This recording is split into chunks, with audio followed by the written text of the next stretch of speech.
Di ujung timur Indonesia, terdapat surga bawah laut yang tak tertandingi, Raja Ampat. Dengan lebih dari 1.500 pulau kecil, wilayah ini menjadi rumah bagi 75% spesies karang dunia dan keanekaragaman hayati laut yang tak ternilai.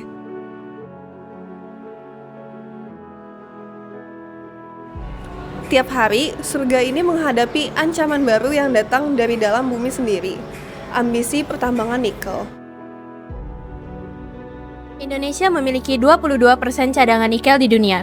Dengan revolusi kendaraan listrik global, permintaan nikel pun melonjak. Pemerintah melihat ini sebagai peluang ekonomi yang besar. Tapi pertambangan, terutama yang berbasis di pulau-pulau kecil, membawa konsekuensi lingkungan yang serius.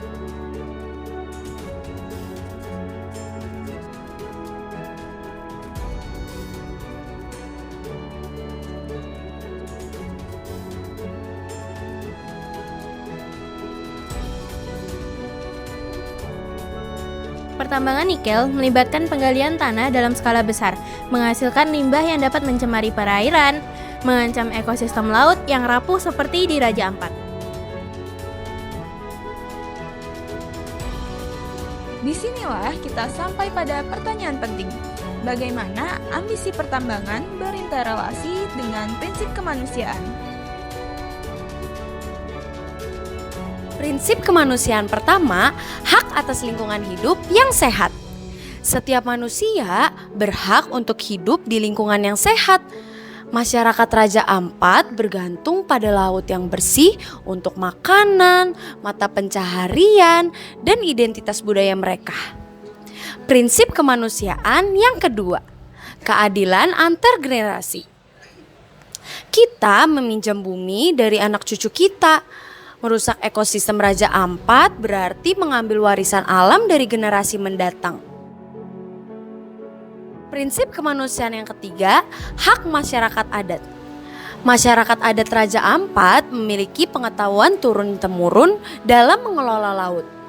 Suara mereka harus menjadi bagian integral dari pengambilan keputusan.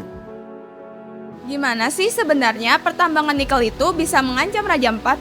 Yang kesatu itu ada sedimentasi, yaitu limbah tambang yang terbawa air dapat mengubur terumbu karang, memutus rantai makanan.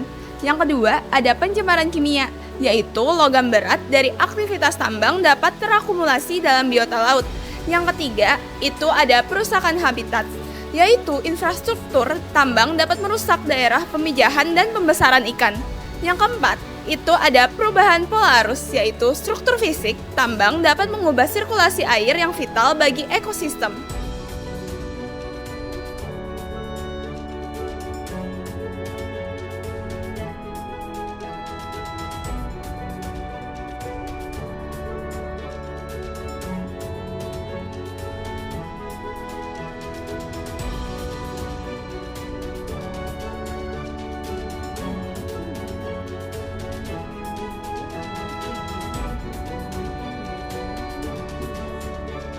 Apakah kita harus memilih antara ekonomi dan ekologi? Mungkin ada jalan tengah. Pertama, penerapan teknologi pertambangan yang ramah lingkungan lebih ketat. Kedua, moratorium pertambangan di ekosistem sensitif. Ketiga, pengembangan ekonomi biru berkelanjutan, ekowisata, bioteknologi laut, perikanan berkelanjutan. Keempat, partisipasi masyarakat lokal dalam pengawasan dan pengambilan keputusan. Dan yang kelima, pendekatan ekonomi sirkular dalam industri nikel, daur ulang, dan efisiensi. Raja Ampat bukan hanya aset Indonesia, tapi warisan dunia. Di sini kita diuji, bisakah kita memenuhi ambisi pembangunan tanpa mengorbankan prinsip kemanusiaan dan keutuhan ciptaan? Tambangan nikel mungkin penting untuk transisi energi global, tapi transisi itu sendiri harus adil untuk manusia dan untuk bumi. Mari kita pastikan bahwa ambisi hari ini tidak menjadi penyesalan generasi mendatang.